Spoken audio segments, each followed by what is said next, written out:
Hello बच्चों, मैं Gopal sir. Welcome to my YouTube channel Gopal sir classes. एक बार फिर से आप सभी बच्चों का बहुत बहुत स्वागत है। आज हम आप सभी बच्चों के लिए लेकर आए हैं क्लास 12 फिजिक्स असाइनमेंट मंथ दिसंबर। तो आइए हम आपको बताएंगे कि किस प्रकार से आपको जो माह दिसंबर क्लास 12 फिजिक्स का असाइनमेंट है उसको सॉल्व करना है, कैसे उसके आंसर्स आपको लिखने हैं, क्या उनके सटीक उत्तर होंगे, किस तरह से आपको 20 आउट ऑफ 20 मार्क्स मिलेंगे। उससे पहले मैं आप सभी बच्चों से कुछ बातें करना चाहता हूं, कुछ मैसेज देना चाहता हूं। मैं गोपाल सर अपने YouTube चैनल के माध्यम से एक नया सीरीज चला रहा हूं जिसका नाम है टारगेट बोर्ड एग्जाम 2021 और इसके अंतर्गत मैं बहुत सारी जानकारियां बोर्ड एग्जाम 2021 को लेकर और उसकी प्रिपरेशन कैसे करनी है, कौन से चैप्टर से कितने मार्क्स के क्वेश्चन आएंगे, कौन कौन से क्वेश्चन तैयार करना है, चैप्टर वाइज इंपॉर्टेंट क्वेश्चन और भी बहुत सारी जानकारियां, आपकी टाइम टेबल, कब एग्जाम होगा, एग्जाम का पैटर्न क्या होगा, प्रोजेक्ट, प्रैक्टिकल एक्सेट्रा एक्सेट्रा, बहुत सारी जानकारियां आप सभी के लिए लेकर आने वाला हूं। और इसकी शुरुआत मैंने कर दी है ब्लूप्रिंट क्लास 12 और जो आपका सिलेबस है, और मैंने सिलेबस अपलोड नहीं किया है, मैंने सिलेबस का फुल एनालिसिस किया है। जो मेन सब्जेक्ट हैं आपके physics, chemistry, maths, biology, last year का सिलेबस और इस ईयर का सिलेबस टोटल एनालिसिस करके बताया है कि कौन से टॉपिक लास्ट ईयर में थे, कौन से टॉपिक इस ईयर के लिए 2021 के लिए, इस नए साल के लिए हटा दिए गए हैं। तो आप वो चारों के चारों वीडियो लिंक पर जाकर देख सकते हैं, आपको पता चल जाएगा कि कितना आपको पढ़ना है, क्या नहीं पढ़ना है और एग्जाम पैटर्न कैसा भी हो, चाहे वो 50 मार्क्स का हो, चाहे वो 70 मार्क्स का हो, आने वाले दिनों में हमको पता चल जाएगा। मगर एक बहुत ही जरूरी बात कि बोर्ड एग्जाम जो है वो होंगे और ऑफलाइन मोड पर होंगे और अगर एग्जाम्स होते हैं तो आप सभी बच्चों को एग्जाम की तैयारी भी करनी पड़ेगी। बहुत सारे बच्चे अभी तक एग्जाम की प्रिपरेशन स्टार्ट नहीं कर पाए हैं, तो कोई बात नहीं, अभी नया साल आप सभी के लिए बहुत सारी खुशियां लेकर आने वाला है, बहुत अच्छे दिन लेकर आने वाला है। इसीलिए आप अपना तैयारी नए साल से शुरुआत कर सकते हैं हमारे चैनल के माध्यम से। तो बोर्ड एग्जाम 2021 में सफल होने के लिए, अच्छे मार्क्स लाने के लिए आप हमारे चैनल के साथ बने रहिए। चैनल सब्सक्राइब करेंगे और वहां बेल आइकन का जो बटन है नोटिफिकेशन का वो ऑन कर देंगे ताकि हर वीडियो के साथ आप तक मैसेज पहुंच सके। बहुत सारे मैंने क्लास 12 फिजिक्स के वीडियोस अपलोड कर दिए हैं चैप्टर्स के, और भी वीडियो बनने के क्रम में है। धीरे धीरे करके सारे वीडियोस में अपलोड करते जाऊंगा। आपकी परीक्षा से संबंधित सारे क्वेश्चंस आपको प्रोवाइड कराऊंगा। पीडीएफ चाहिए, मैं आपको पीडीएफ दूंगा, हर प्रकार से आपकी मदद करूंगा। तो उसके लिए आपको चैनल सब्सक्राइब करना पड़ेगा, वीडियोस लाइक करने पड़ेंगे। कमेंट में बताइए आपको कौन सा टॉपिक, कौन सा चैप्टर पढ़ना है और भी जो भी बातें हैं वो आप कमेंट में शेयर कर सकते हैं। मैं आपकी हर संभव मदद करने की कोशिश करूंगा। जैसे मैं हर महीने असाइनमेंट लेकर आता हूं, थोड़ा सा लेट आता है मेरा असाइनमेंट क्योंकि मैं असाइनमेंट को पूरा का पूरा एक्सप्लेन करना चाहता हूं। ओके, वैसे ही मैं सारे टॉपिक्स भी आपको पूरा फुल एक्सप्लेनेशन के साथ में लेकर आते रहूंगा। तो बात वही है, मैं जो बोल रहा हूं, आपको चैनल सब्सक्राइब करना पड़ेगा, शेयर कीजिए, कमेंट कीजिए, अपने दोस्तों को, अपने साथियों को, सभी लोगों को बताइए हमारे चैनल के बारे में। हम कुछ दिनों बाद क्लास 12 मैथ्स के भी एनसीईआरटी जो बुक्स है होती है उसके क्वेश्चन सॉल्व करना शुरू कर देंगे। क्लास 12 के, क्लास 10 के मैथ्स और साइंस, क्लास 9 के सारे धीरे धीरे करके हम वीडियो अपलोड करना शुरू कर देंगे। उसके लिए आपको हमारे चैनल के साथ बना रहना होगा। न्यू चैनल है, मुझे सब्सक्राइबर की जरूरत है, आपको अच्छे मटेरियल की जरूरत है, ये हम दोनों की आवश्यकता पूरी कर सकता है। आप चैनल सब्सक्राइब कीजिए, जो बोलेंगे उस तरह के मटेरियल मैं आपको प्रोवाइड कराते रहूंगा। तो चलिए, ये सारी बातें हो गई। अब हम आते हैं माह दिसंबर, ठीक है, जो भौतिकी असाइनमेंट आया है, असाइनमेंट नंबर 4 आया है, उसमें कैसे क्वेश्चंस हैं और क्वेश्चन को कैसे सॉल्व करना है।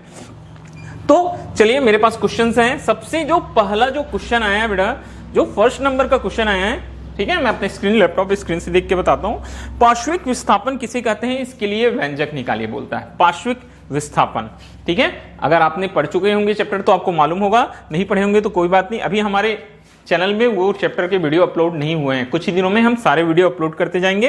तो सबसे पहले हम पार्श्विक विस्थापन की बात करते हैं, पार्श्विक विस्थापन की बात करते हैं, आखिर होता क्या है। देखिए, पार्श्विक विस्थापन बोलता है लेटरल शिफ्ट। लेटरल शिफ्ट क्या चीज है?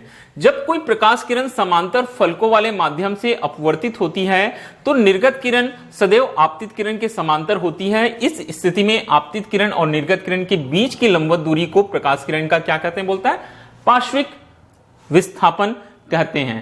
ठीक है, मैं आपको डायग्राम के माध्यम से समझाता हूं, बहुत ही कम समय लूंगा आप सभी का, ध्यान से देखते रहेंगे वीडियो के साथ, आखिर तक बने रहिए बेटा, ताकि आपको सारी चीजें बहुत अच्छे से क्लियर हो जाएंगी। ठीक है, तो चलिए सबसे पहले देखेंगे बेटा, ये डायग्राम है एक आयताकार, जैसा आयताकार कांच का गुटका होता है वही है, मान के चलिए 2 आयताकार फलक है इसके। ठीक है, ये प्रकाश किरण ए से ओ की दिशा में आपतित हो रही है, प्रकाश किरण ए से ओ की दिशा में क्या हो रही है बेटा, आपतित हो रही है, ये आपतित किरण है। यहां अभिलंब एन एंडेस आपको दिखाई दे रहा है, एन एंडेस क्या चीज है, अभिलंब है। फिर वो जो है ओ बी की दिशा में क्या हो गई बेटा, अपवर्तित हो गई। ठीक है, ओ बी की दिशा में अपवर्तित हो गई, और फिर ये किरण बी से फिर से मान के चलिए कुछ भी आप नाम दे देंगे, मैं एस नाम दे दिया, बी से एस दिशा में, या फिर इसको मैं काम करता हूं सी नाम दे देता हूं बेटा, ए बी सी चला आएगा ये। ठीक है, तो अब देखेंगे हमने क्या बताया कि जब कोई प्रकाश किरण समांतर फलकों वाले माध्यम से अपवर्तित होती है तो निर्गत किरण सदैव आपतित किरण के समांतर होती है। तो आपतित किरण क्या है, यहां AO ये आपतित किरण है, और ये BC क्या चीज है, निर्गत किरण है। तो देखो आपतित किरण को आगे बढ़ाया गया डॉट डॉट लाइन से, ये दोनों कैसे दिखाई दे रहे हैं, समांतर दिखाई दे रहे हैं। ये दोनों कैसे दिखाई दे रहे हैं, समांतर दिखाई दे रहे हैं। तो इन दोनों के बीच की लंबवत दूरी, जो लकीर मैंने अभी खींची है, ये इन दोनों के बीच की लंबवत दूरी को हम क्या बोलते हैं, पार्श्विक विस्थापन कहते हैं, और इसको डिनोट किया जाता है बेटा स्मॉल d से।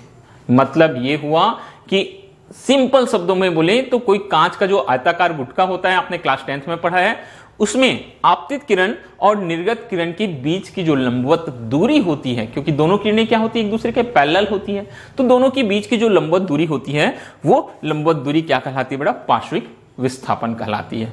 ओके, अब हम देखेंगे पार्श्विक विस्थापन के लिए क्या निकालने बोला है हमको यहां बोला गया बेटा कि पार्श्विक विस्थापन के लिए आप व्यंजक भी निकालिए बोलता है, इसके लिए व्यंजक ज्ञात कीजिए। तो ये जो डिस्टेंस है, ये स्मॉल डी मैंने यहां भी बना दिया है BM करके, ये स्मॉल d। ठीक है, ये इसको एंगल को यहां से हटा देते हैं। ठीक है, चलिए स्मॉल d, अब यहां से हम निकालेंगे। ठीक है, हम मान के चलते हैं बेटा। ठीक है, क्या मान के चलेंगे, सबसे पहले हम लेके चलेंगे पार्श्विक विस्थापन, पार्श्विक विस्थापन, पार्श्विक विस्थापन BM है हमारे पास, डायग्राम में है BM इज इक्वल टू है small d, BM is equal to क्या मान लिया बेटा हमने, स्मॉल d मान लिया है। ठीक है, ये अब BM इज इक्वल टू हमने स्मॉल d मान लिया है, हमको BM की वैल्यू d की वैल्यू ज्ञात करना है। तो d की वैल्यू ज्ञात करने से पहले मैं थोड़ी सी चीजें आपको बता देता हूं बेटा। ये देखिए आपतित किरण और अभिलंब n एंडेस है, मध्य बना कोण आपतन कोण I है, और नीचे अपवर्तित किरण अभिलंब के मध्य बना कोण अपवर्तन कोण R है। तो यहां हमको एक त्रिभुज दिखाई दे रहा है। सबसे पहले यहां हमें त्रिभुज हमको जो दिखाई दे रहा है वहां चलते हैं बेटा। कौन सा त्रिभुज दिखाई दे रहा है हमको, अभिलंब पर बना है, मतलब समकोण त्रिभुज है। कौन सा त्रिभुज है, समकोण O एंडेस B में। मैं यहां से cos R निकाल लेता हूं बेटा। क्या निकालूंगा, ये एंगल क्या बना हुआ है, R बना है। त्रिभुज देख लीजिए O एंडेस B, मैं cos R निकाल रहा हूं। cos R क्या होता है, आधार बेटा कर्ण, तो आधार क्या हो जाएगा बेटा, O एंडेस हो जाएगा। आधार क्या हो जाएगा, O एंडेस हो जाएगा, और जो कर्ण है वो कर्ण हो जाएगा बेटा OB। कर्ण क्या हो जाएगा यहाँ, OB। तो देखिए O एंडेस, ये जो आयताकार फलक लिए हैं उसकी मोटाई को हम t मान के चले हैं। ये मोटाई क्या ले लिए बेटा हम, स्मॉल t। ठीक है, ये मोटाई को हम यहां ले लेंगे बेटा स्मॉल t मान के चलें। ठीक है, मोटाई हमारे पास में स्मॉल t है। तो O एंडेस की जगह में मैं क्या पुट कर दूंगा बेटा, t। OB की वैल्यू हमको मालूम नहीं है, तो पक्षांतर करें तो OB इज इक्वल टू क्या आ जाएगा। ठीक है, OB इधर ऊपर चला जाएगा बेटा, हमारा OB क्या आ जाएगा, ऊपर चला जाएगा। OB इज इक्वल टू आ जाएगा बेटा t अपॉन cos R।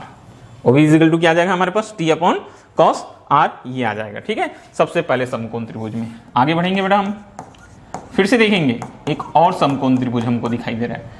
ये समकोण त्रिभुज अंदर बना हुआ है, OBM समकोण त्रिभुज OBM में।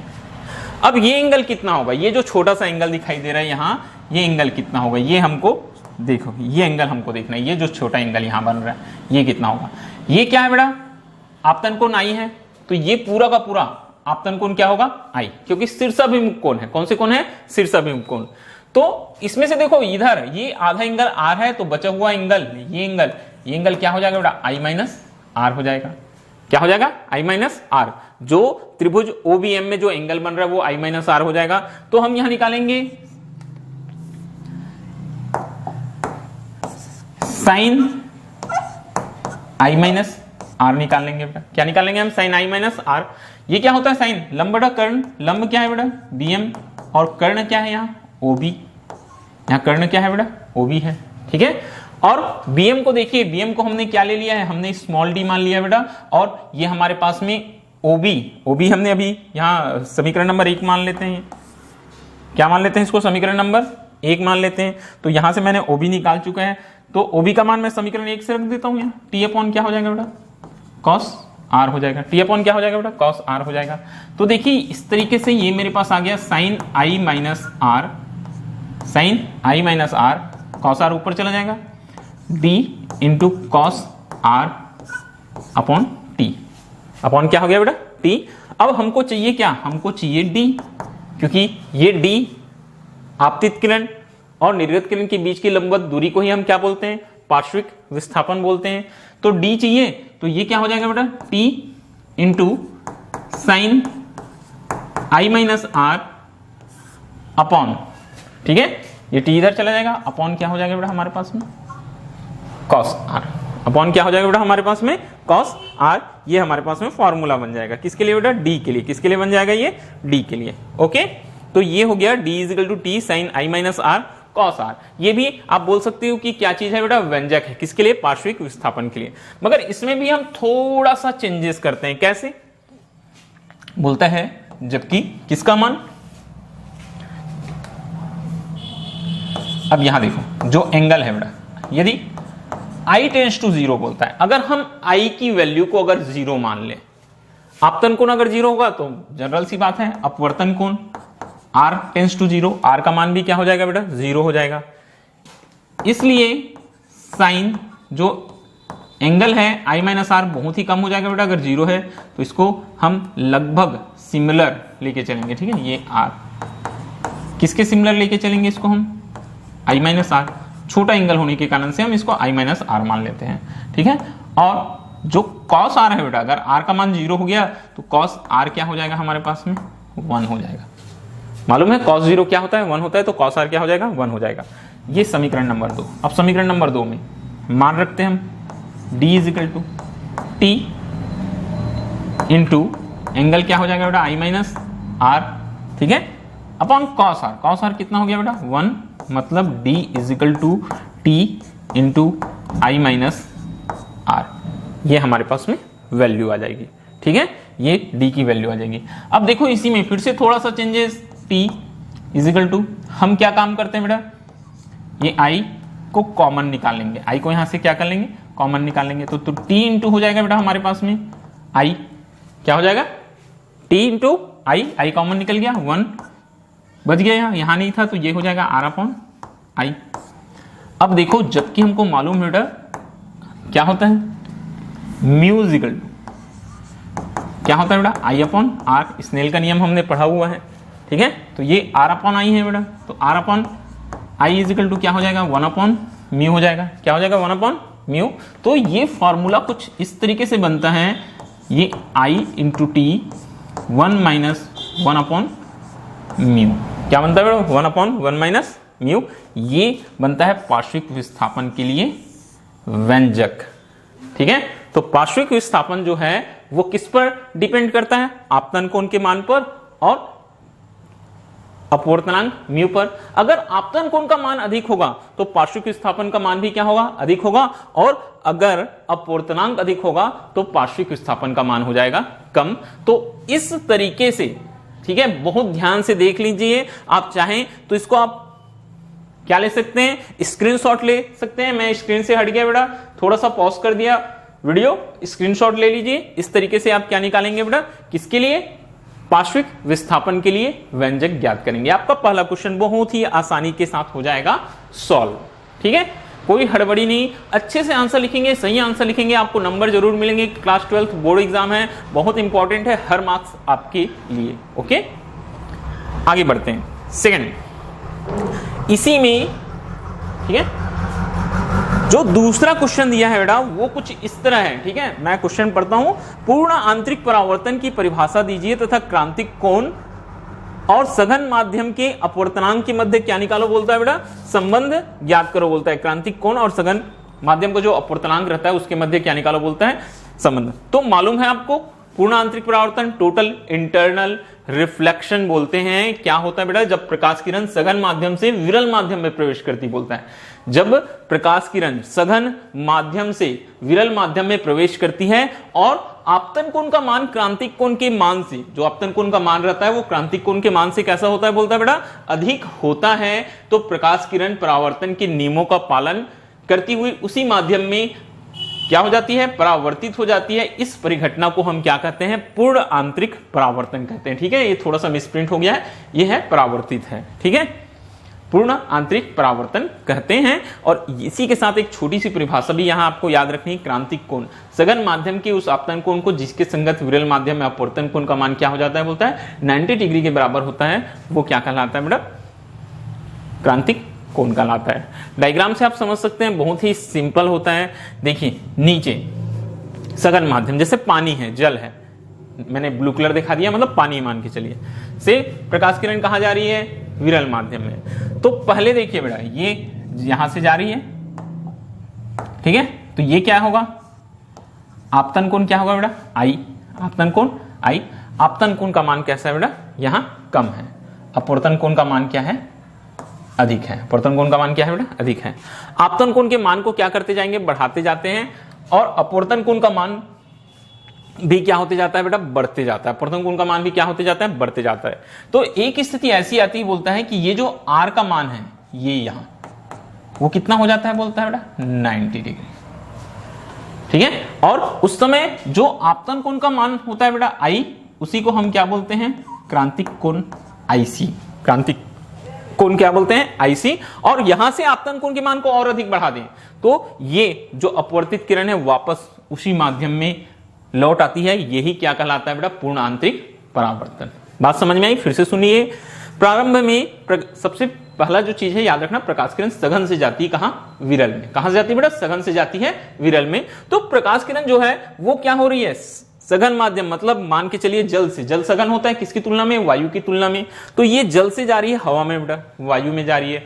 तो प्रकाश किरण जो है जाएगी तो पहले आपतन कोण का मान कम है, अपवर्तन कोण का मान अधिक है। आपतन कोण के मान को बढ़ाते जाएंगे, अपवर्तन कोण का मान बढ़ते जाएगा। कुछ ऐसा होगा, ये जो है लाइन बढ़ेगी, मतलब इधर आगे जाएगी, अपवर्तन कोण इधर नीचे झुकते जाएगा। ठीक है, तो आपतन कोण के एक विशेष मान के लिए अपवर्तन कोण का मान क्या हो जाता है बोलता है 90 डिग्री हो जाता है। उसे हम क्रांतिक कोण कहते हैं, आईसी से डिनोट करते हैं बेटा। और अगर उस क्रांतिक कोण के मान से और अधिक बढ़ाएं आपतन कोण के मान को, तो प्रकाश किरण अपवर्तित होने के बजाय उसी माध्यम में क्या हो जाती है, परावर्तित हो जाती है। यह घटना कहलाती है बेटा पूर्ण आंतरिक परावर्तन। ठीक है, यह घटना क्या कहलाती है, पूर्ण आंतरिक परावर्तन। तो चलिए हम आपको संबंध बताते हैं, किसके मध्य में संबंध निकालना है बोलते हैं, एक मिनट ना। ठीक है, यहां हमको एक रिलेशन निकालना है बेटा। ठीक है, मैं एक ब्लैंक पेज ले लेता हूं। ठीक है, यहां किसके मध्य हमको संबंध बताना है, ध्यान से देखेंगे। हमको यहां रिलेशन बताना है बेटा, किसके मध्य में, अपवर्तनांक तथा क्रांतिक कोण में संबंध भी बताइए बोलता है। किसमें, अपवर्तनांक और क्रांतिक कोण के मध्य संबंध बताइए बोलता है। ठीक है, ठीक है, आपका क्वेश्चन नंबर 1 का ही ब है।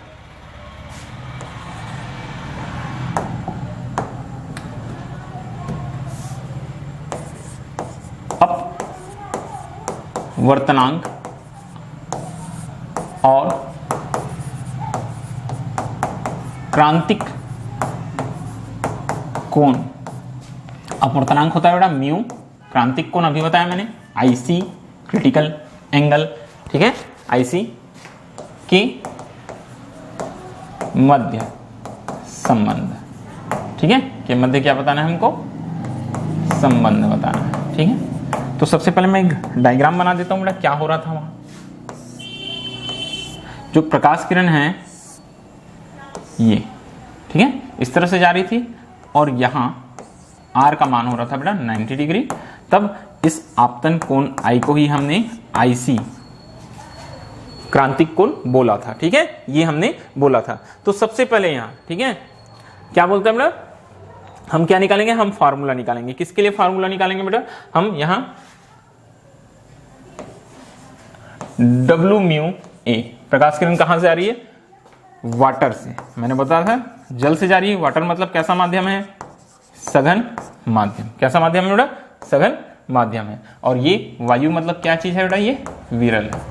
ठीक है, तो क्या बोलता है यहां कि मान लो कोई प्रकाश किरण सघन माध्यम से विरल माध्यम में प्रवेश करती है। सघन माध्यम में आपतन कोण आई और विरल माध्यम में अपवर्तन कोण क्या है, आर है। तब स्नेल के नियम से बोलता है W mu a is equal to क्या हो जाता है, हमारे पास फार्मूला हो जाता है बेटा sine i upon sine r. समीकरण नंबर क्या हो जाता है, 1। समीकरण नंबर क्या हो जाता है बेटा, 1 हो जाता है। ठीक है, अब यहां जबकि आई इजिकल टू मालूम है क्रांतिक कोण IC हो गया और आर का मान कितना डिग्री आ गया बेटा, 90 डिग्री।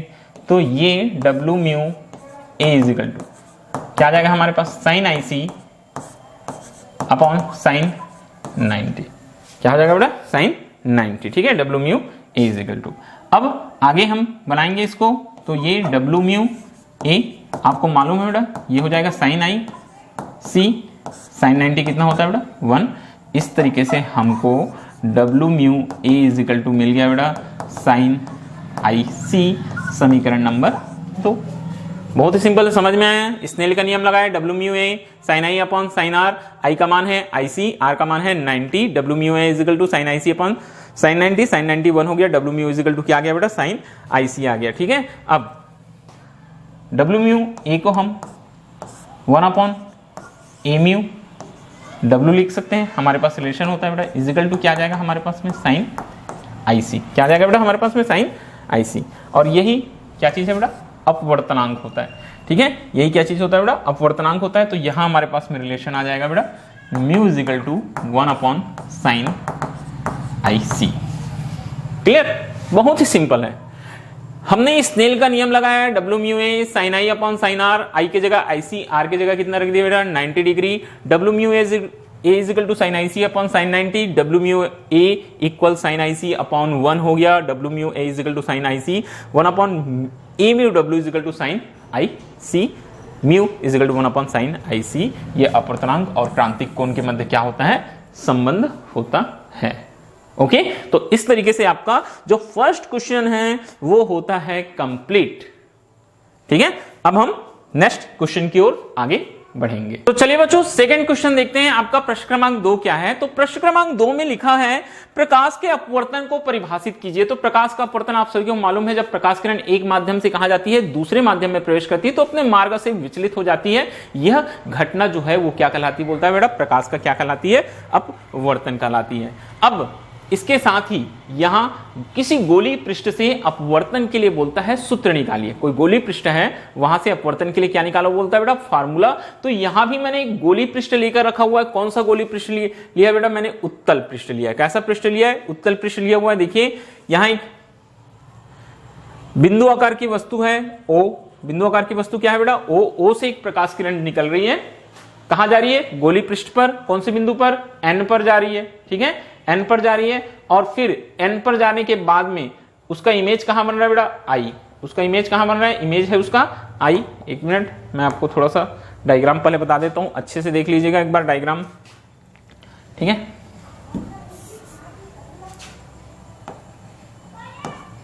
ये इमेज I, वस्तु ये है हमारे पास में O है। ठीक है, अब ये लंब खींच दे बेटा। लंब कहां से होकर जा रहा है, ये लंब जो है वो वक्रता केंद्र C से होकर जा रहा है। ठीक है, APB मुख्य परिच्छेद है। ये वस्तु की दूरी U, ये वक्रता त्रिज्या R और ये प्रतिबिंब की दूरी क्या हो गई बेटा, V। मैंने डायग्राम पहले से बना दिए ताकि बनाने में ज्यादा टाइम ना लगे क्वेश्चन को हल करने में हमको। तो इस क्वेश्चन की शुरुआत कहां से होती है, इस क्वेश्चन की शुरुआत हम करेंगे बेटा कहां से, स्नेल के नियम से। स्नेल का नियम होता है mu is equal to sine I upon mu is equal to होता है बेटा sine I upon sine R। ठीक है, स्नेल का नियम लिखेंगे हम, म्यू इजिकल टू क्या लिखेंगे बेटा हम, sine I upon sine R। ये हमारे पास में हो गया स्नेल का नियम। अब देखो यहाँ म्यू इज इक्वल टू, बोलते हैं आई और आर के मान बहुत ही कम होते हैं, तो हम इसको ले लेते हैं बेटा आई अपॉन आर ले लेते हैं, ठीक है। यहाँ रीजन लिख लेना, जबकि साइन आई जो होता है, क्या होता है बेटा, जो साइन आई होता है वो सिमिलर होता है, बोलते हैं किसके बेटा, आई के, और जो साइन आर होता है वो भी सिमिलर होता है, बोलता है आर के। ये रीजन है क्योंकि यहाँ साइन जो कोण के मान रहते हैं आई और आर के मान वो कम होते हैं, ठीक है। तो यहां से हमको एक रिलेशन मिलता है बेटा आई इज इक्वल टू क्या मिल जाता है, म्यू आर। इक्वेशन नंबर 1, समीकरण नंबर क्या मिल जाता है, 1। अब इसके बाद देखिए यहां एक त्रिभुज आपको दिखाई दे रहा है, वो त्रिभुज में आप मान ले सकते हैं। कौन सा त्रिभुज में लेकर चलेंगे बेटा, हमारे पास में कुछ त्रिभुज यहां दिखाई देते हैं। सबसे पहले हम बात करते हैं त्रिभुज, कौन से त्रिभुज की बात करेंगे। सबसे पहले जो त्रिभुज हमारे पास में यहाँ त्रिभुज एक AOC ले लेते हैं बेटा, हम कौन सा त्रिभुज ले लेंगे, त्रिभुज AOC, त्रिभुज AOC, ठीक है, त्रिभुज AOC में। त्रिभुज AOC में हमको मिला क्या, ध्यान से देखते जाएंगे ना, त्रिभुज AOC में हमको मिलता क्या है बेटा, AOC में ये एंगल्स याद रखना, जहां पास में वस्तु बन रही है वो कोण को माना गया है अल्फा, ये अल्फा है बेटा, ये एंगल क्या है बेटा आपका बीटा, और ये एंगल आपका लिए है गामा, ठीक है। तो यहां से समकोण त्रिभुज से, ठीक है, देखते जाएंगे ना AOC से क्या हो जाएगा हमारे पास में, angle alpha plus gamma is equal to angle i. क्यों, कौन से प्रमेय से, बहिष्कोण प्रमेय से। कौन सा प्रमेय से, बहिष्कोण प्रमेय से। देख लीजिए ये अंतःकोण है अल्फा और गामा, और ये जो है वो आपतन कोण क्या है बेटा, आई है। ये क्या है हमारे पास में, यहां पास में जो बन रहा है वो आपतन कोण क्या बन रहा है, आई बन रहा है। तो ये आ गया हमारे पास alpha plus gamma is equal to क्या आ गया बेटा, आई, बहिष्कोण प्रमेय से। अब इसके बाद सेम एक और हम समकोण त्रिभुज लेकर चलेंगे। कौन सा समकोण त्रिभुज लेकर चलेंगे अब, NIC, समकोण त्रिभुज नहीं, त्रिभुज बस है, त्रिभुज NIC में सेम बहिष्कोण प्रमेय से। तो यहां हमारे पास क्या आ जाता है बेटा, यहां हमारे पास आएगा R plus beta is equal to gamma. R plus beta is equal to क्या आ जाएगा बेटा, गामा आ जाएगा, ठीक है। अब R plus beta is equal to यहां हमारे पास गामा आ रहा है, तो ये किस तरह होगा, यहां से हम R का मान निकालेंगे तो ये हो जाएगा गामा माइनस बीटा। क्या हो जाएगा बेटा हमारे पास में, गामा माइनस क्या हो जाएगा, बीटा। ये हमारे पास में वैल्यू आ जाएगी, ठीक है। अब देखते जाएंगे, यहां एक चीज आपको याद रखना है बेटा, ये जो म्यू निकाले हम, म्यू इज इक्वल टू क्या होता है हमारे पास में, ये म्यू की जो वैल्यू रहती है, यहां हमारे पास फार्मूला होगा, म्यू जो रहता है वो होता है बेटा N2 अपॉन N1। इसको आप पुट कर लिए रहना, ठीक है, क्योंकि यहाँ पहला रेयर मीडियम N1 है और डेंसर जो मीडियम है, ठीक है, विरल माध्यम N1 है, और ये डेंसर मीडियम क्या है हमारे पास में, N2 है। तो इसको हम N2 अपॉन N1 लिखते हैं। तो इस तरीके से जो फार्मूला हमारा बना बेटा, वो क्या फार्मूला बन रहा है, मैं थोड़ा सा चेंज कर रहा हूं ना, ये R के साथ, ठीक है, 1 मिनट, थोड़ा सा चेंजेस क्वेश्चन के हिसाब से हमको बनाना है। यहां ये क्या हो जाएगा बेटा, ये N2R, और ये हो जाएगा बेटा N1I। क्या हो जाएगा, N1I। तो दोनों के मान मिल गए बेटा, I और R के मान कहां रखने पर बोलता है, समीकरण 1 में, तो 1 में रख देते हैं। तो क्या हो जाएगा, N1I की जगह क्या आ जाएगा बेटा हमारे पास, अल्फा प्लस गामा। क्या आ जाएगा, अल्फा प्लस गामा, और R की जगह N2R, R की जगह क्या आ जाएगा, गामा माइनस बीटा। ये हमारे पास आ जाएगा N1 की जगह अल्फा प्लस गामा, वहां गामा माइनस बीटा। अब इसको आप बात समझ में आ गई होगी। देखो अभी तक क्या किया, म्यू इज इक्वल टू होता है बेटा साइन आई अपॉन आर, ठीक है। म्यू को क्या लिखते हैं, ये क्या होता है, दूसरे माध्यम का अपवर्तनांक बटा पहले माध्यम का अपवर्तनांक। तो N2 अपॉन N1 लिख लिए, I अपॉन R हो गया, तिर्यक गुना कर दिए, N2R हो गया, N1I हो गया, समीकरण 1 बना दिए। फिर त्रिभुज लेके चले AOC, कहां, बहिष्कोण प्रमेय से, alpha plus gamma is equal to i हो गया। और वैसे त्रिभुज NIC में r plus beta is equal to gamma हो गया। आर इज इक्वल टू क्या आ गया बेटा, gamma minus beta. R is equal to क्या आ गया हमारे पास, गामा माइनस बीटा। आई और आर के मान को कहां रखो बोलता है बेटा, समीकरण नंबर 1 में रखो बोलता है। तो हमने आई और आर के मान समीकरण 1 में रख दिए, n1 alpha plus gamma, n2 gamma minus beta. तो यहाँ कुछ कोण है तो हम कोण के मान निकालते चलेंगे ना। सबसे पहले हम कौन से कोण का मान निकालेंगे बेटा, अल्फा, कोण अल्फा। चाप क्या हो जाएगा हमारे पास में, चाप हो जाएगा बेटा एनपी, डायग्राम के हिसाब से मेरे पास चाप क्या हो जाएगा एनपी, और त्रिज्या हो जाएगी बेटा ओपी। या इसको बहुत सारे टीचर्स बोलते हैं कि चूंकि हम सभी दूरियों को कहां से नापते हैं, ध्रुव से नापते हैं, इसलिए पी को पहले लिखो। तो मैं यहाँ पी को पहले लिख देता हूं, नहीं तो कोई फर्क नहीं पड़ता, क्योंकि दूरी हमेशा कैसी होती है, मेरे हिसाब से भाई, मैं अपना हिसाब से बता रहा हूं, कोई फर्क नहीं पड़ता, क्योंकि दूरी हमेशा धनात्मक ली जाती है। इसलिए मगर अधिकांशतः टीचर से सुना हूं कि ऐसे लिखना चाहिए। मैं भी जब पढ़ता था तो टीचर ऐसे बोलते थे, तो लिख देता हूं। यहां मैं क्या लिख देता हूं बेटा, ये हो जाएगा एनपी अपॉन पीओ, अल्फा का मान आ जाएगा। वैसे ही बेटा बीटा, बीटा देखिए बीटा कहां बना, यहां, ये भी हो जाएगा NP upon P I, NP upon P I, ये क्या हो जाएगा बेटा, बीटा हो जाएगा। ठीक है, एनपी अपॉन पी आई। और गामा जो थर्ड एंगल है हमारे पास, गामा एनपी अपॉन है सीपी या पीसी, ये हो जाएगा NP upon PC. Alpha beta gamma के मान समीकरण नंबर 2 में रख दीजिए। कहां रख दो बेटा, समीकरण नंबर 2 में। ठीक है, अल्फा बीटा गामा के मान। तो देखो क्या आएगा, ये हो गया बेटा n1 अल्फा, अल्फा क्या हो जाएगा np अपॉन पीओ। ठीक है, प्लस है गामा, गामा क्या है हमारे पास np upon pc plus sorry equal है n2 गामा, फिर आ गया np upon pc, np upon pc। ठीक है, फिर है हमारे पास में minus beta, minus beta, beta क्या है np upon P I, np upon क्या हो जाएगा बेटा पी आई, ये ऐसे। ठीक है, इस तरीके से। तो यहां हम np निकालेंगे, कॉमन कैंसल हो जाएगा बेटा, ये बचेगा क्या 1 upon PO plus 1 upon PC n2, 1 upon PC minus 1 upon P I. सबसे शॉर्टेस्ट तरीके से मैं आपको बता रहा हूं, क्योंकि बहुत बड़ा क्वेश्चन है, 5 मार्क्स में एग्जाम में पूछे जाते हैं। ठीक है, n1 1 अपॉन पीओ, वैल्यू देखते जाइए, पीओ मैंने यहां से पहले से लिख दिया, ये है वस्तु की दूरी, ऑब्जेक्ट की दूरी, क्या लिखते हैं बेटा इसको हम u, क्या लिखते हैं इसको हम u लिखते हैं। तो चलिए पीओ, और बाई ओर है, किधर है बाई ओर है, तो कैसा u हो जाएगा माइनस u हो जाएगा। pc, pc ये कैपिटल R से डिनोट किए हैं, pc को किससे लिखा है बेटा कैपिटल R से, ये है pc कैपिटल R, ये था वस्तु की दूरी u। ठीक है, और ये प्रतिबिंब की दूरी pi v है। ठीक है, ये pc, pc भी दाईं ओर है R, n2 1 upon pc, pc फिर से r pi प्रतिबिंब की दूरी, ये भी प्लस हो जाएगी बेटा 1 अपॉन v।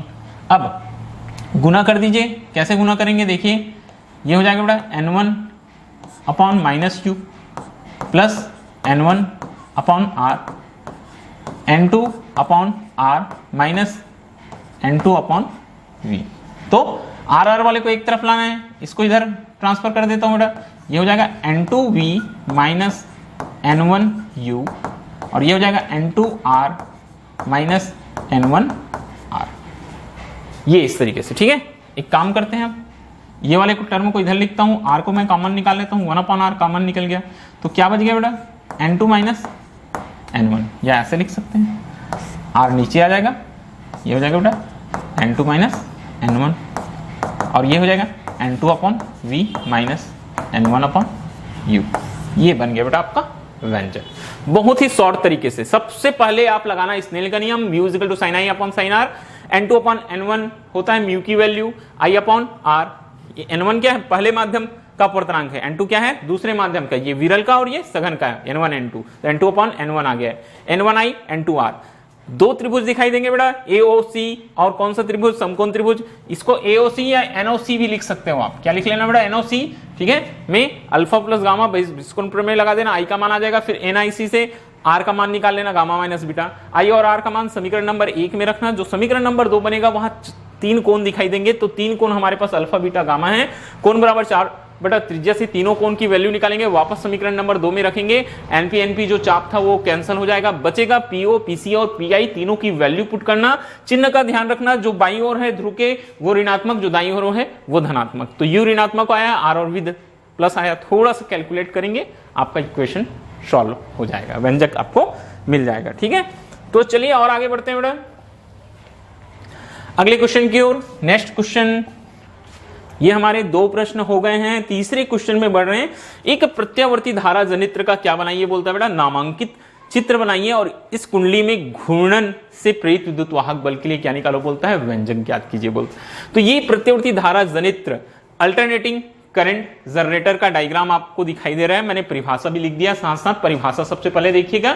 जनित्र एक ऐसी युक्ति है जो यांत्रिक ऊर्जा को विद्युत ऊर्जा में क्या कर देती है बोलता है, परिवर्तित कर देती है। जनित्र क्या होता है बेटा, एक ऐसी युक्ति होता है, एक ऐसा तरीका होता है जो यांत्रिक ऊर्जा को विद्युत ऊर्जा में परिवर्तित करता है या विद्युत चुंबकीय प्रेरण के सिद्धांत पर कार्य करता है बोलता है। किसके सिद्धांत पर कार्य करता है, यह विद्युत चुंबकीय प्रेरण के सिद्धांत पर कार्य करता है। इसे हम प्रत्यावर्ती धारा जनित्र या अल्टरनेटिंग करंट जनरेटर बोलते हैं। अभी एक फुल वीडियो बनाऊंगा मैं किस पर, अल्टरनेटिंग करंट पर। ये तो क्या है, शॉर्ट में बता रहा हूं क्योंकि असाइनमेंट के लिए मैं ये वीडियो लेक्चर शूट कर रहा हूं। ठीक है, तो ये मैकेनिकल एनर्जी को इलेक्ट्रिकल एनर्जी में कन्वर्ट करता है, वो कहलाता है प्रत्यावर्ती धारा जनित्र। जनित्र मतलब जो विद्युत धारा का निर्माण करता है, ठीक है, वो जनित्र कहलाता है बेटा। डायग्राम आपको दिखाई दे रहा है, 2 चुंबक है बेटा, एन और एस, फील्ड मैग्नेट्स बोलते हैं, क्षेत्र चुंबक बोलते हैं, बीच में होता है आर्मेचर जो एक धुरी पर क्या होता है बेटा, रोटेट करता है। नीचे लगे हुए 2 कार्बन के ब्रूस B1 और B2 और 2 स्लिप रिंग्स R1 और R2। कैसे रिंग्स रहते हैं बेटा, स्लिप रिंग्स। ये स्लिप रिंग ब्रूस जो रहते हैं, स्लिप रिंग्स को क्या करते रहते हैं, टच करते रहते हैं और इधर आउटपुट वोल्टेज या करंट के लिए लोड RL लगा हुआ है। आप इस तरह से नामांकित चित्र बना सकते हैं बहुत ही आसानी से। ओके, अब आगे इसी क्वेश्चन में, ये जो हमारा प्रश्न है बेटा, इसी क्वेश्चन में क्या बोला गया है, इस क्वेश्चन में बोला गया है कि कुंडली के घूर्णन से प्रेरित विद्युत वाहक बल निर्धारित कीजिए। तो चलिए हम देखते हैं प्रेरित विद्युत वाहक बल। ओके, चलिए बच्चों आगे हम देखेंगे इस कुंडली से बद्ध या इस कुंडली जो घूम रही है या विद्युत धारा जनित्र के लिए क्या निकालना बोलता है, विद्युत वाहक बल, वो कैसे निकालते हैं। तो चलिए हम नेक्स्ट पेज पर चलते हैं बेटा, विद्युत वाहक बल के लिए। अब देखिए यहां मैं सबसे पहले क्या करूंगा बेटा, एक समान चुंबकीय क्षेत्र का निर्माण कर लेता हूं। ठीक है, ये है, क्या चीज बोला है क्वेश्चन में, एक बार फिर से सुनिएगा। हमको बोला गया है बेटा क्वेश्चन में कुंडली के घूर्णन से प्रेरित विद्युत वाहक बल ज्ञात कीजिए बोलता है। हमको निकालना क्या है, हमको निकालना है बेटा प्रेरित विद्युत वाहक बल, मतलब इंड्यूस्ड ईएमएफ। क्या निकालना है हमको, इंड्यूस्ड ईएमएफ, ये हमको निकालना है। ठीक है, इंड्यूस्ड ईएमएफ निकालना है। तो इसके लिए मैं यहां सबसे पहले एक काम करता हूं, एक समान चुंबकीय क्षेत्र बना लेता हूं। एक समान चुंबकीय क्षेत्र दी है, यहां हम एक आयताकार कुंडली बना लेंगे बेटा। क्या बना लेते हैं, यहां एक आयताकार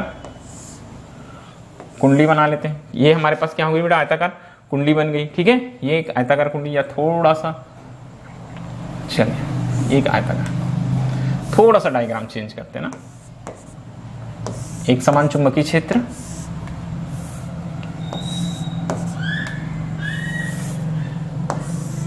एक समान चुंबकीय क्षेत्र क्या हो गया बेटा, बी। ये एक भुजंग,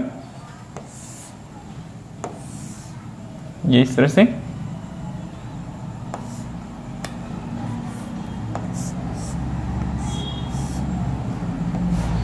ये मान के चलेंगे बेटा एक घूर्णन अक्ष के पृथक कोणीय वेग कहां से, ओमेगा से।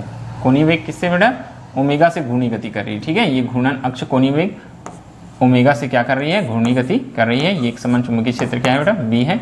हम प्रेरित विद्युत वाहक बल इंड्यूस्ड ईएमएफ निकाल रहे हैं। ठीक है, हम इंड्यूस्ड ईएमएफ निकाल रहे हैं। ये कोणीय वेग ओमेगा से घूर्णी गति कर रही है। इसका क्षेत्रफल, क्षेत्रफल कितना है मान के चलते हैं बेटा, ए है। जो कुंडली है उसका क्षेत्रफल क्या है, ए है। अब ठीक है, मान के चलेंगे, माना किसी क्षण कुंडली किसके साथ बोलता है? चुंबकीय क्षेत्र के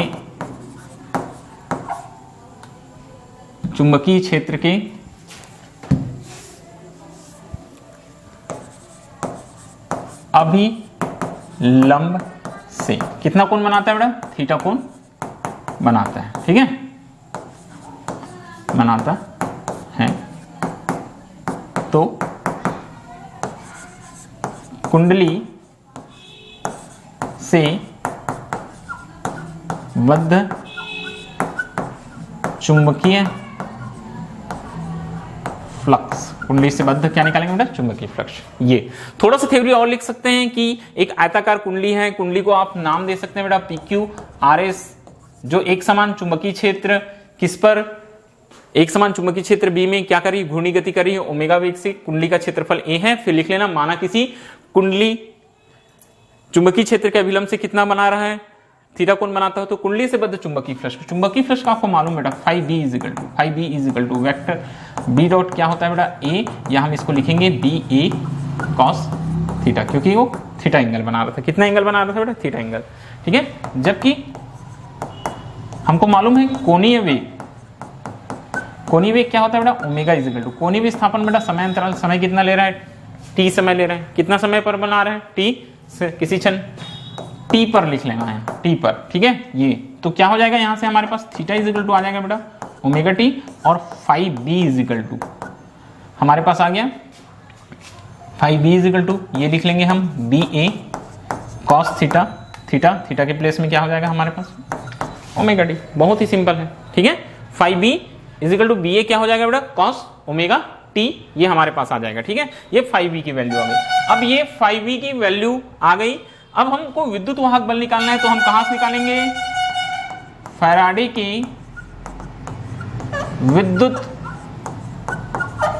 चुंबकीय प्रेरण के कौन से नियम से बेटा? द्वितीय नियम से। कौन से नियम से? द्वितीय नियम से। तो द्वितीय नियम से क्या आ जाता है? E इज इक्वल टू होता है बेटा minus d phi b upon क्या हो जाता है? D t. ठीक है, और फेरों की संख्या यहाँ n मान के चले हैं, तो क्या लेंगे बेटा? Minus n d phi b upon d t, ये E इज इक्वल टू। ठीक है, अब इस पर हम वैल्यू पुट करते हैं। E is equal to minus n d upon d t, phi B की वैल्यू है हमारे पास में बी ए कॉस थीटा। क्या है बेटा? बी ए कॉस थीटा, ये फाई बी की वैल्यू है। अब E is equal to minus N B ए, क्या आ जाएगा बेटा? Minus N B A. आपको मालूम है डी बाई डी टी अवकलन करने आता है आपको, क्या आ जाएगा? कॉस थीटा नहीं कॉस ओमेगा टी रख चुके हैं ना, थोड़ी सी गलती हो रही है। ये कॉस ओमेगा टी का माइनस एन बी ए, ये आएगा बेटा अवकलन ओमेगा। ठीक है, sorry, minus omega sine omega t, ये हमारे पास आ जाएगा minus N B A minus omega sine omega t. तो E is equal to finally, ठीक है, फाइनली हमारे पास में E इज इक्वल टू आ गया बेटा माइनस माइनस क्या हो जाएगा? प्लस हो जाएगा। माइनस क्या हो जाएगा बेटा? प्लस हो जाएगा। ये वैल्यू हमारे पास आ रही है एन बी ए ओमेगा साइन ओमेगा टी, और E इज इक्वल टू हम इसको रख लेंगे बेटा E0। E is equal to क्या रख लेंगे बेटा? हम इसको E0 रख लेंगे। ये पूरा कांस्टेंट होता है, ये हो जाएगा बेटा साइन ओमेगा टी। क्या हो जाएगा? Sign omega t. तो ये हमारे पास आ जाएगा विद्युत वाहक बल। आप स्मॉल ई की जगह कैपिटल ई का भी यूज कर सकते हैं। ठीक है, यहां आप बता देना, जहां E0 क्या है? एन बी ए ओमेगा। ठीक है, ये आपका ये क्वेश्चन जो क्वेश्चन नंबर क्या है बेटा? थर्ड है, वो भी हो गया सॉल्व। अब इसके बाद ये क्वेश्चन नंबर थर्ड का पार्ट ए है। क्वेश्चन नंबर थर्ड का क्या है बेटा? ये पार्ट ए है, थोड़ा सा लेंदी और बड़ा आपको असाइनमेंट मिल गया इस बार। उसके बाद सुमेलित कीजिए बोलता है, सही संबंध जोड़िए, या फिर आप बोल सकते हो बेटा उचित संबंध जोड़िए। ठीक है, किसमें? बी में। मैं आंसर आपको बता देता हूं सभी का। जो क्वेश्चन वह है, सबसे पहले दिया बेटा अनुनादी आवृत्ति। अनुनादी आवृत्ति। मैं सीधे सीधे आपको आंसर बता रहा हूं ना, अनुनादी आवृत्ति। तो अनुनादी आवृत्ति में जो आंसर आएगा बेटा अनुनादी आवृत्ति के लिए, ठीक है, वो आंसर मैं यहां आपको लिख देता हूं। अनुनादी आवृत्ति क्या होगा, 1/√LC। 1/√, क्या हो जाएगा बेटा, LC। ये हमारे पास आ जाएगा अनुनादी आवृत्ति, ठीक है। फिर है सेकंड नंबर में, ये फर्स्ट था, सेकंड नंबर में बेटा क्या है, गुणवत्ता गुणांक, क्वालिटी फैक्टर बोलते हैं, गुणवत्ता गुणांक, ठीक है। ये हमारे पास सेकंड नंबर में है गुणवत्ता गुणांक। तो गुणवत्ता गुणांक में क्या आएगा बेटा, गुणवत्ता गुणांक में जितने ऑप्शन दिखाई दे रहे हैं उसमें से हो जाएगा ये ω0L/R। क्या हो जाएगा बेटा, ω0L/R। थर्ड ऑप्शन क्या है, प्रत्यावर्ती धारा। बहुत ही सिंपल है, प्रत्यावर्ती धारा। याद रखिए ना, मैं सीधे सीधे ये आपको आंसर्स दे रहा हूं। प्रत्यावर्ती धारा ये होगा I = I0 sin ω/t। और फोर्थ नंबर में बेटा क्या लिखा है, प्रतिबाधा। तो प्रतिबाधा क्या है, प्रतिबाधा है √R² plus XL minus XC पूरे का होल स्क्वायर। ये चारों के आंसर आपको यहां से मिल जाएंगे, ठीक है। तो ये हमारा क्वेश्चन नंबर 3 भी होता है यहां कंप्लीट। और आगे बढ़ेंगे, थोड़ा सा लेंदी असाइनमेंट है ये, बहुत सारा आपको वर्क करना है। फिर देखिए ओजोन परत कौन से क्वेश्चन नंबर में पूछा है बेटा, क्वेश्चन नंबर 4 में। क्वेश्चन नंबर 4 में भी 3 क्वेश्चन दिए हुए हैं हमको। कितने क्वेश्चन दिए हुए हैं, 3 क्वेश्चन दिए हुए हैं। फोर्थ में जो अ है, फोर्थ का क्वेश्चन, ये आंसर 4A है। 3 क्वेश्चन है, आंसर 4A है। ओजोन परत बोलता है, क्या बोलता है क्वेश्चन में बेटा, कि ओजोन समताप मंडल के ऊपरी छोर पर छोटी सी ओजोन परत मानव जीवन के लिए निर्णायक है। क्यों मालूम है, ओजोन परत हमको क्या करती है, अल्ट्रावायलेट रेस से, सूर्य से आने वाली अल्ट्रावायलेट रेस से, किरणों से क्या करती है बेटा, बचाती है। नहीं तो वो किरणें अगर पृथ्वी तक आएगी तो बहुत सारी बीमारियां लेकर आएगी, बहुत सारे घातक विकिरण लेकर आएंगे जो हमारी कोशिकाओं को क्षति पहुंचाएंगे। बहुत तरह की कोशिका से संबंधित बीमारियां हमारे शरीर पर होने लगेगी और हमारा जीवन काल बहुत ही कम हो जाएगा। और दूसरी महत्वपूर्ण चीज, ओजोन जो रहती है वो हमारे पृथ्वी को गर्म बनाए रखती है, जिससे हमारे पृथ्वी का जो जलवायु परिवर्तन है वो निरंतर रूप से होता है। और वो यहाँ स्थित जो ऊष्मीय किरणें हैं उनको बाहर जाने से भी रोकती है और बाहर की किरणों को अंदर आने से भी रोकती है। इस तरह ओजोन परत क्या होता है, बहुत ही महत्वपूर्ण होता है। और ओजोन परत जो रहता है वो सबसे निचला परत रहता है बेटा, ये 30 किलोमीटर के रेंज में रहता है। कितने किलोमीटर में रहता है बेटा, 30 किलोमीटर। हमारे जो जमीन है वहां से 30 किलोमीटर के अंदर में रहता है। वो कौन सा परत कहलाता है, ओजोन परत। जो ट्रोपोस्फीयर है वहीं पाया जाता है ये, ठीक है। इसे हम क्या कहते हैं, ओजोन परत कहते हैं। 30 किलोमीटर में। यहां लिख सकते हैं आप, ओजोन परत पृथ्वी के वायुमंडल की एक परत है जिसमें ओजोन गैस की सघनता अपेक्षाकृत अधिक होती है। ओजोन फार्मूला मालूम है, O3, 3 ऑक्सीजन से मिलकर बनता है, इसलिए भी ये हमारे लिए क्या है बेटा, बहुत ही महत्वपूर्ण और लाभदायक है। ओजोन परत के कारण ही धरती पर जीवन संभव। यह परत सूर्य के उच्च आवृत्ति के पराबैंगनी प्रकाश की 93 से 99% मात्रा को क्या कर लेती है, अवशोषित कर लेती है। ऐसी कुछ और पॉइंट्स आप जोड़ के लिख सकते हैं। ओके, ज्यादा डिस्कस नहीं करूंगा इस क्वेश्चन पर, आगे बढ़ूंगा मैं नेक्स्ट क्वेश्चन पर, ठीक है। नेक्स्ट क्वेश्चन एक न्यूमेरिकल सा आया है। एक रेडियो 10 मेगाहर्ट्ज से 15 मेगाहर्ट्ज बैंड के किसी स्टेशन से समस्वरित हो सकता है, संगत तरंग दैर्ध्य बैंड क्या होगा बोलता है। तो चलिए ये क्वेश्चन मैं आपको अच्छे से करवाता हूं बेटा। ये क्वेश्चन ध्यान से देखेंगे ना, हमको दिया क्या गया है यहां, ये 4 का B हमको दिया बेटा। रेडियो तरंग की आवृत्ति कितनी दी है, न्यूमन 10 मेगाहर्ट्ज, ठीक है। हमको दिया है बेटा रेडियो तरंग की आवृत्ति। मुझे न्यूमेरिकल्स बनाना बहुत अच्छा लगता है, न्यूमेरिकल्स सॉल्व करवाना अच्छा लगता है। ये न्यूमन, ठीक है। इसको मैं थोड़ा सा आज हड़बड़ी में ज्यादा गड़बड़ी हो रही है। 10, अगर आप लोगों को कोई भी चैप्टर के न्यूमेरिकल चाहिए तो मुझे आप कमेंट बॉक्स में आकर बता सकते हैं, ठीक है। न्यूमन इजिकल टू दिया है बेटा 10 मेगाहर्ट्ज। न्यूमन क्या दिया है हमको, 10 मेगाहर्ट्ज। तो देखो कैसे सॉल्व करेंगे बेटा, 10 मेगाहर्ट्ज ये हो जाएगा 10 और मेगा मतलब क्या होता है 10⁶ हर्ट्ज, ये आवृत्ति न्यूमन, ठीक है, ये आपको पता चल जाएगा। सबसे पहले क्या निकाल लेना बेटा, न्यू 1 निकाल लेना। जैसे ही न्यू 1 निकलेगा आप साथ ही साथ यहाँ न्यू 2 भी लिख लेना बेटा। ये कितना है 15 मेगा हर्ज। तो न्यू 2 कैसे निकालेंगे हम, ये 15 इंटू हो जाएगा बेटा 10⁻6 हर्ज। 15 इंटू कितना हो गया 10⁻6 हर्ज। ठीक है, यहां थोड़ा सा ध्यान में रखना है हमको कि फार्मूला क्या होगा। यहां हमारे पास C प्रकाश की चाल के लिए फार्मूला होता है बेटा, ये होता है C इक्वल टू क्या होता है हमारे पास formula nu into lambda. Nu into क्या होता है बेटा लैम्डा।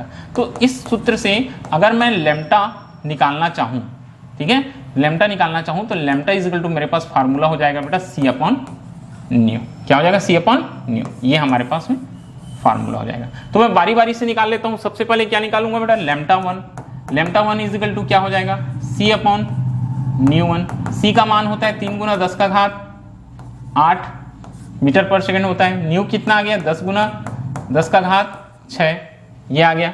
तो देखो कैलकुलेशन देखो, 6 और 1 7, 8 और 7 1 बचेगा, 3 गुना 10 मतलब कितना हो गया बेटा ये 30 मीटर लैम्डा 1। वैसे ही lambda 2 is equal to C upon क्या हो जाएगा न्यू 2। C का मान फिर से 3 गुना 10 का घात 8, न्यू 2 15 गुना है 10 का घात 6, ठीक है। 6 और 8 2 बार बचेगा बेटा, ये 30 हो जाएगा, 300 हो जाएगा, 2 बार बचेगा, 10 का घात 2 100 होता है 300, ये 6 हट गया, ये 15 हो जाएगा, 15 एक कम 15 दूनी, ये कितना मीटर होगा 20 मीटर। किसका मान लैम्डा 2 का। लैम्डा 1 का मान है बेटा 30 मीटर। ठीक है, तो क्या पूछा यहां हमको पूछता है बेटा कि क्या चीज बोलता है तरंग दैर्ध्य बैंड क्या होगा। तो ये आपका आंसर हो जाएगा बेटा तरंग दैर्ध्य बैंड कितना होगा 30 मीटर से 20 मीटर, 30 मीटर टू 20 मीटर। बस क्वेश्चन सॉल्व हो गया। C is equal to nu lambda formula होता है, लैम्डा निकाल लेना C अपॉन न्यू। तो न्यू 1 न्यू 2 दिया है बेटा, C का मान हमेशा याद रखना है 3 गुना 10 का घात 8 मीटर पर सेकंड होता है। लैम्डा 1 30 आया, लैम्डा 2 20 आया, तो 30 टू 20।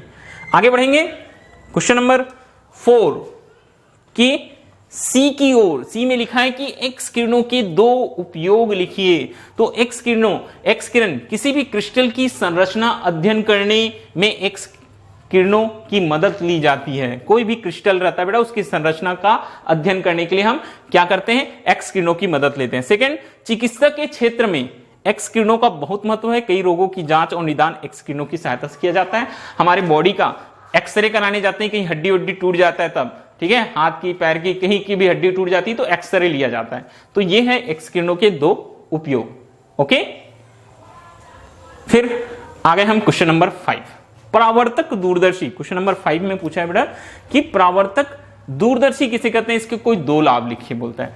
तो इस प्रकार के दूरदर्शी में जो परावर्तक दूरदर्शी होता है वहां क्या होता है बोलता है अभिदृश्यक के रूप में अवतल दर्पण का उपयोग किया जाता है। किसका किया जाता है अवतल दर्पण का। जैसे गैलीलियो ने बनाया था गैलीलियन टेलीस्कोप, वो होता है परावर्तक दूरदर्शी। तो इस प्रकार के दूरदर्शी में अभिदृश्यक के रूप में अवतल दर्पण का उपयोग किया जाता है। इससे बना प्रतिबिंब अधिक क्लियर बनता है बोलता है। कैसे बनता है अधिक क्लियर। इसकी क्या बोला है और 2 लाभ बोलता है। तो इसका 2 लाभ लिख सकते हैं, इससे बना प्रतिबिंब अधिक क्लियर बनता है। मैंने 3-4 पॉइंट्स लगा दिए हैं। यह अपवर्तक दूरदर्शी की तुलना में कैसा होता है बोलता है सस्ता होता है।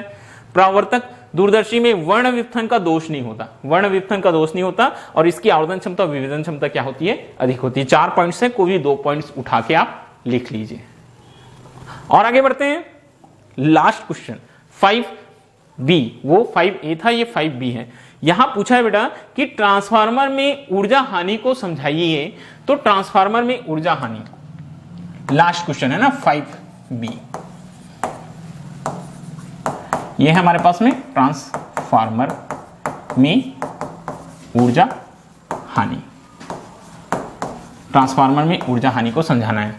तो सबसे पहला हानि क्या होता है ताम्र हानि, कॉपर लॉस। ट्रांसफार्मर की कुंडलियों में जब धारा प्रवाहित की जाती है तो ओमी प्रतिरोध के कारण ट्रांसफार्मर में क्या उत्पन्न होती है ऊष्मा। किसी भी तार में जब भी धारा प्रवाहित की जाती है मालूम है तो धारा को प्रवाहित करने के लिए कार्य करना पड़ता है, वही कार्य किस रूप में उत्पन्न होती है? ऊष्मा के रूप में। तो ठीक यहां भी होता है बेटा कि ट्रांसफार्मर की कुंडली में जब धारा प्रवाहित की जाती है तो ओमी प्रतिरोध के कारण ट्रांसफार्मर में ऊष्मा उत्पन्न हो जाती है और इस ऊष्मा के रूप में ऊर्जा का क्या होने लगता है? बोलता है क्षय होने लगता है। गर्म होगी तो ऊष्मा के रूप में ऊर्जा का क्या होने लगता है? क्षय होता है। इस प्रकार की हानि को हम क्या कहते हैं? ताम्र हानि कहते हैं। कोई तांबे का लॉस नहीं होता। बहुत सारे बच्चे गलत समझ जाते हैं, भाई ये कॉपर लॉस हो रहा है मतलब कहीं कॉपर का तो नुकसान नहीं हो रहा है। कॉपर का नहीं, ऊष्मा का नुकसान होता है। क्यों? करंट के फ्लो होने के कारण से। करंट फ्लो होती है, जो तांबे की जो कुंडलियां हैं, जो तार बने हुए हैं, वो क्या हो जाते हैं? गर्म होते हैं और जो ऊर्जा है वो विद्युत ऊर्जा है वो ऊष्मा ऊर्जा के रूप में खत्म होने लगती है। तो ये होती है ताम्र हानि।